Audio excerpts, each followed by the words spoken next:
2024ஆம் ஆண்டு SPM தேர்வு எழுத அமர்ந்த மாணவர்களில் 8076 பேர் பிப்ரவரி 6ஆம் தேதி வரை அனைத்து எழுதப்பட்ட தேர்வுகளிலும் கலந்து கொள்ளவில்லை என கல்வி அமைச்சு தெரிவித்துள்ளது.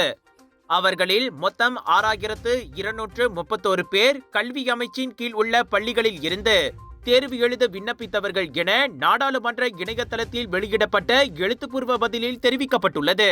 பள்ளி வருகை மேலாண்மை விண்ணப்பத்தின் ஆய்வின் அடிப்படையில் 2024 SPM தேர்வின் போது தேர்வு எழுதுவதற்கு மாணவர்கள் இல்லாததற்கு வேலை, குடும்ப பிரச்சனைகள், உடல்நல பிரச்சனைகள், இறப்பு மற்றும் வெளிநாடுகளுக்கு செல்வது ஆகியவை முக்கிய காரணங்கள் என தெரிவிக்கப்பட்டது.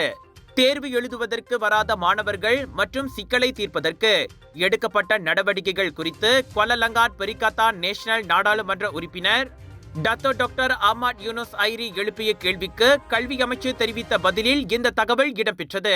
SPM தேர்வை எழுதுவதற்கு மாணவர்கள் வராத நிலையை நிவர்த்தி செய்ய பள்ளி அளவிலான தலையீடுகளை எளிதாக்குவதற்காக மாணவர் தரவுத்தள விண்ணப்பத்தில் அவர்களது வருகையை தினசரி கண்காணிப்பது உட்பட பல்வேறு நடவடிக்கைகளை செயல்படுத்தியதாக கல்வி அமைச்சு தெரிவித்தது.